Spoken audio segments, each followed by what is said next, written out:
तो लीज़ा आप आइए। आज स्पेशली लीज़ा का भी एक मैसेज है, मैं वो भी बताता हूँ। और मज़ेदार बात ये है कि ठीक है, लीज़ा ही अब उसको पढ़े, ठीक। और अंबिकापुर से विशेषता आज सिर्फ और सिर्फ इस संस्था के, ठीक है, के लिए यहाँ पहुँची हैं और कल ये जाएंगी, ठीक है। तो ये हमारी संस्था और मेरे लिए सौभाग्य की बात है कि इतना सम्मान जो है बच्चों से मिलता है, इतना प्यार मिलता है। और मुझे ऐसा लगता है इससे बड़ी खुशी जो है हमको नहीं मिल सकती।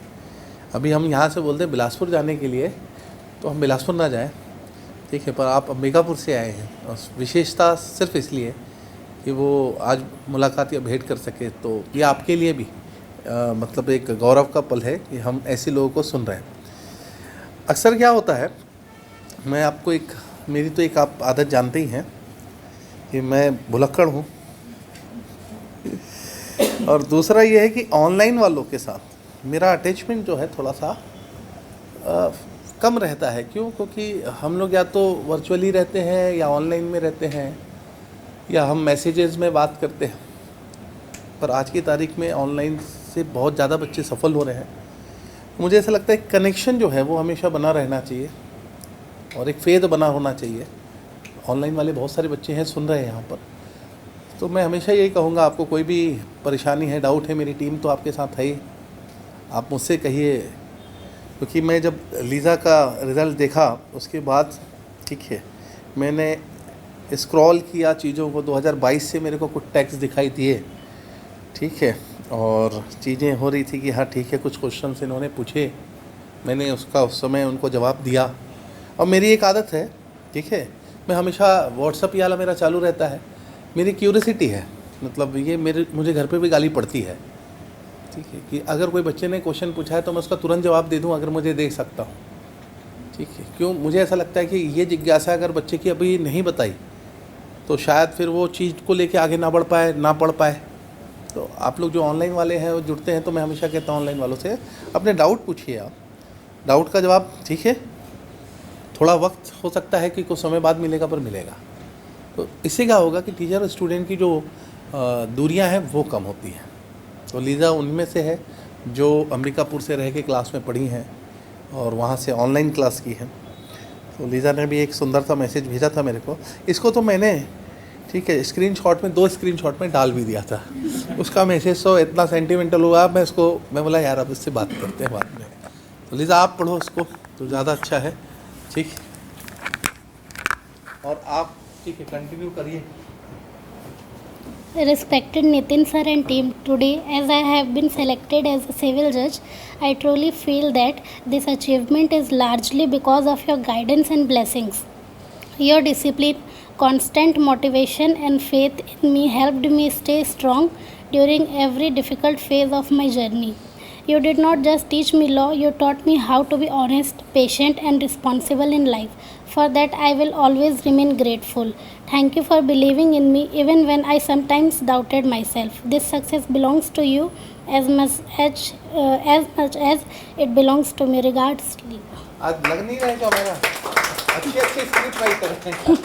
इतना सुंदर लिख रहे हैं बच्चे। और देखिए सबसे बड़ी बात है ना, मैंने अभी कहा, इनके संस्कार हैं जो आज होता है ना कि टीचर और स्टूडेंट के बीच में जो गैप होता है वो आपसे ही जो है हम लोग प्रोत्साहित होते हैं, हमारी संस्था प्रोत्साहित होती है, क्योंकि आप लोग मिलते हैं और उससे फिर हम लोगों को नए स्टूडेंट को सिखाने और सीखने का मौका मिलता है। तो उसको आप कंटिन्यू कीजिए, बच्चे आपके हैं, ठीक है। आप, मेरा नाम लीज़ा पाल है।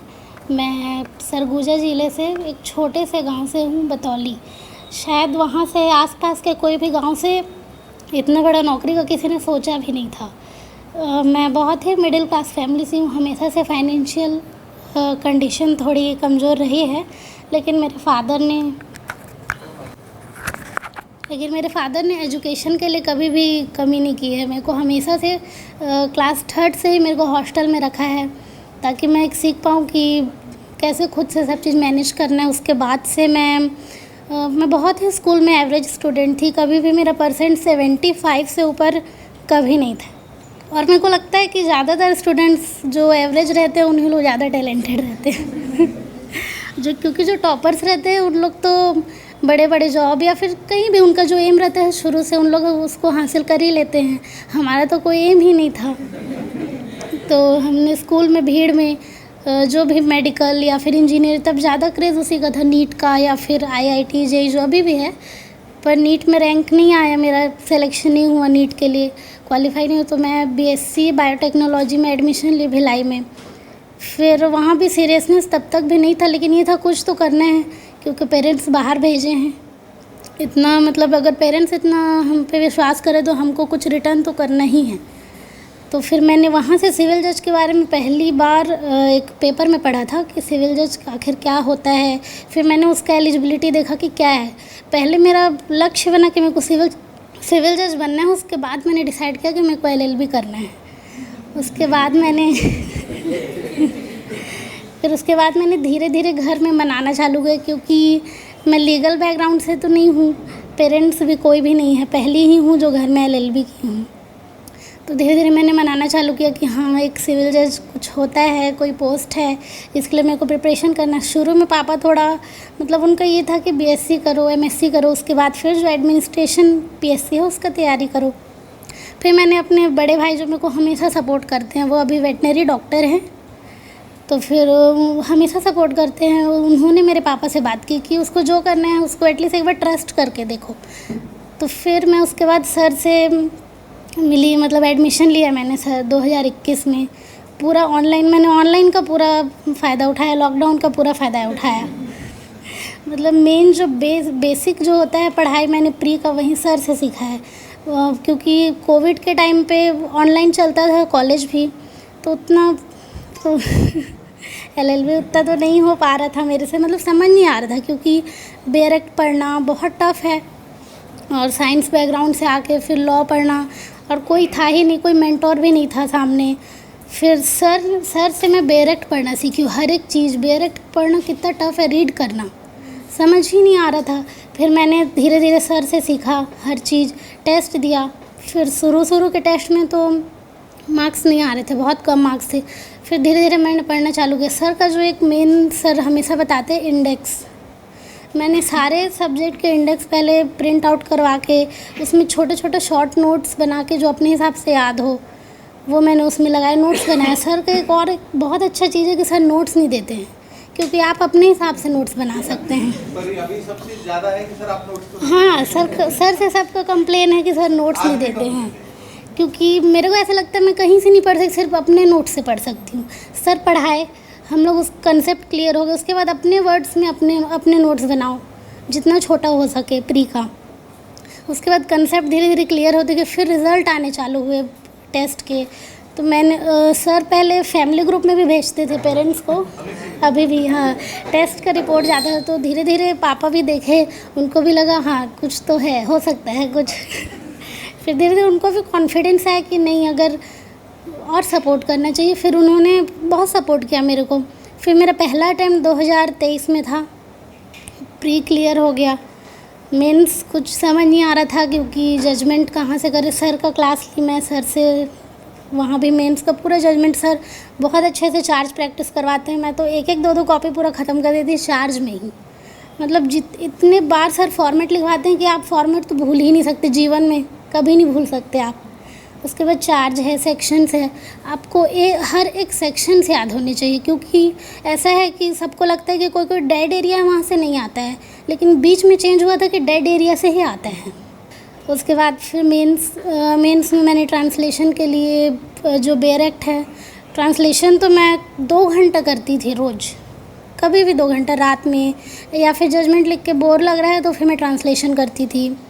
वोकैब्स के मैंने सारे 15 सब्जेक्ट्स के वोकैब अभी भी मेरे पास हैं, 10,000 से ऊपर होंगे मेरे पास वोकैब्स, क्योंकि मैंने 2 साल में जो बनाए हैं उसको प्रिपेयर किया। रोज़ उसको याद करना, भले मैं एक दिन में 30 वोकैब्स याद करती थी, लेकिन मैं करती थी उसको कंटिन्यू।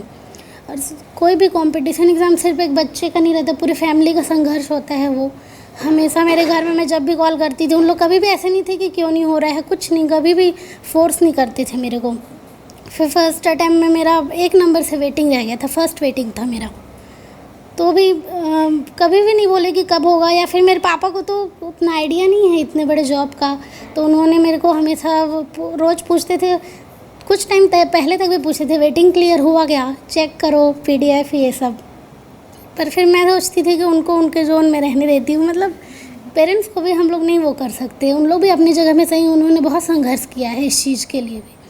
फिर अभी इस बार धीरे धीरे सब मतलब प्री हुआ, प्री में मैंने इस बार थोड़ा थोड़ा कुछ कुछ चेंज किया। मतलब पुराने जो भी प्री थे उससे थोड़ा अपने आप को मॉडिफाई किया, पढ़ने का तरीका थोड़ा थोड़ा स्मार्ट वर्क, जैसे कहीं से भी कुछ भी मैं ज़्यादा इस बार MCQ लगा रही थी पिछले बार से। और न्यू लॉ आ गए थे तो न्यू लॉ के न्यू नोट्स बनाना, तो फिर वो सब मैंने फिर सर का इंडेक्स वाला रूल निकाला, फिर छोटे छोटे नोट्स बनाए सबके प्री के।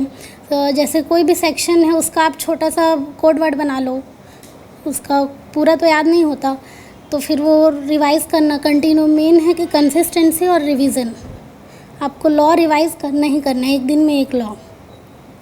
इसके बाद फिर ट्रांसलेशन हो गया, मेंस हो गया सब। पर जजमेंट में मेरे को बहुत ज़्यादा वो हो रहा था, मतलब नहीं हो पाएगा लग रहा था, या फिर मैं जो लिख रही हूँ वो सही नहीं है। फिर सर चेक किए, सर मेरे को एक वर्ड वहाँ पे बोले थे कि आपका फ्यूचर ब्राइट है, तो वहाँ से मेरे को थोड़ा थोड़ा कॉन्फिडेंस आया कि सर बोल रहे हैं तो जजमेंट मेरा सही है। फिर मैंने उसको लिखा। फिर मेंस में उतना अच्छा मार्क्स नहीं आ पाया था पिछले बार, मेरे को लगा कि मेरे को मेंस में अपना जजमेंट भी ठीक करना है, इंटरव्यू में भी अच्छे मार्क्स नहीं मिले थे, तो मेरे को करना तो है वर्क दोनों पे। प्री मेरा ठीक था, मतलब मेरे को ऐसा लगता है।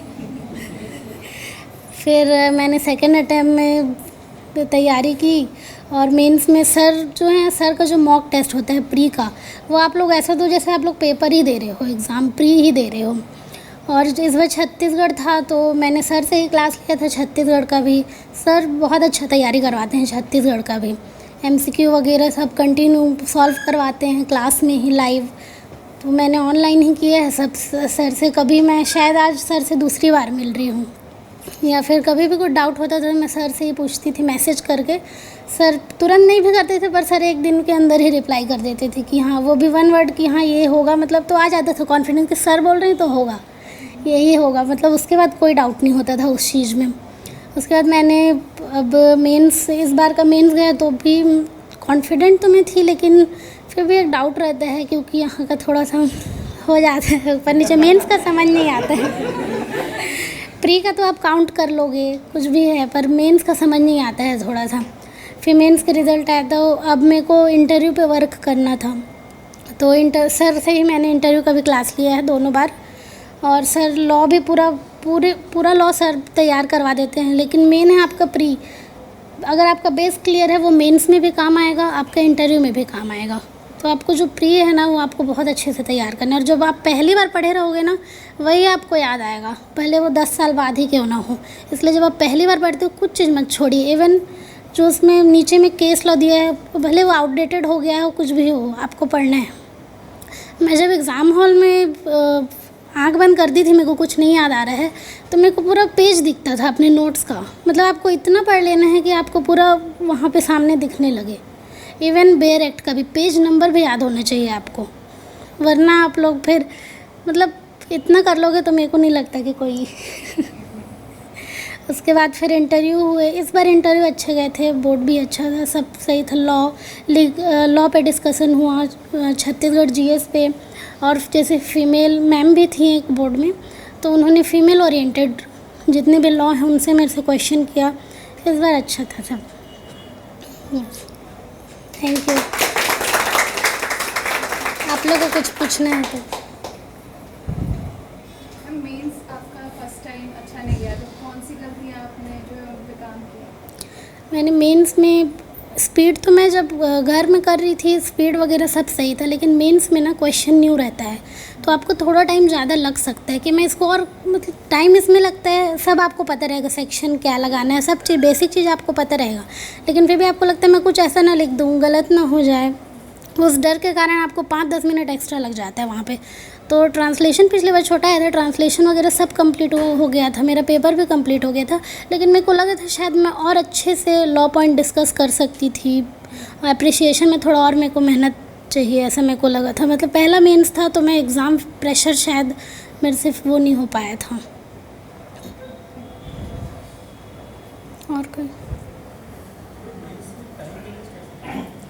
टाइम मैनेजमेंट्स में आप सबसे पहले एक जजमेंट लिखने का प्रैक्टिस करिए टाइम पे।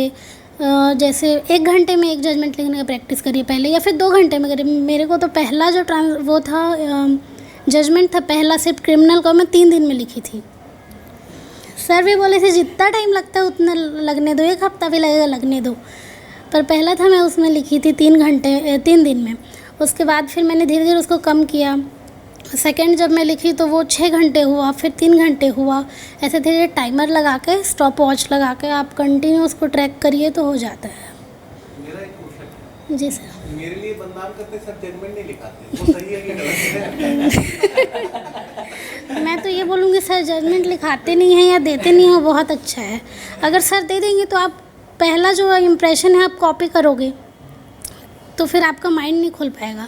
जो हम लोगों का है जज का एक एप्लीकेशन ऑफ जुडिशियल माइंड, वो नहीं हो पाएगा। आप अपना जजमेंट में जो बेसिक चीज़ रहता है, जो फॉर्मेट है, सर तो वो बता देते हैं जो सबका सेम होना चाहिए, लेकिन उसके बाद हर एक बच्चे का जजमेंट अलग रहता है, सबका माइंड अलग है। सब उस लॉ को किस तरह से यूज़ कर रहे हैं उनके ऊपर है, अपनी बुद्धि इस्तेमाल करते हैं वहाँ पे, तो इसलिए।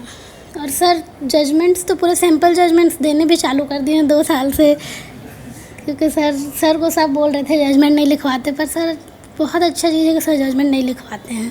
आप ई कोर्ट से या फिर वहाँ से निकाल के आप पढ़ सकते हैं, जजमेंट बहुत हेल्पफुल रहता है। पर आप अच्छे से, मतलब सर जितना भी जो सिखाते हैं, जो मेंस में चार्ज स्टेप वाइज सिखाते हैं सर, पहले चार्ज हो गया, फिर इश्यूज़ हो गया, उसको फॉलो करिए, हो जाएगा धीरे धीरे। Thank you, all the best सबको।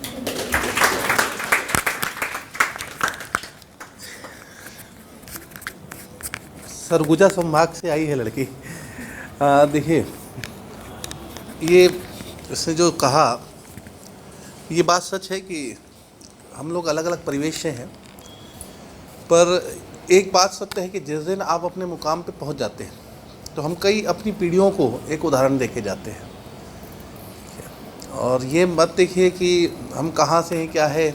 जो लीज़ा की स्टोरी है वो ये है कि एक हार्ड डिटर्मिनेशन बहुत ज़रूरी है, दृढ़ इच्छा शक्ति, और वो इसके अंदर थी, उसने कर दिखाया।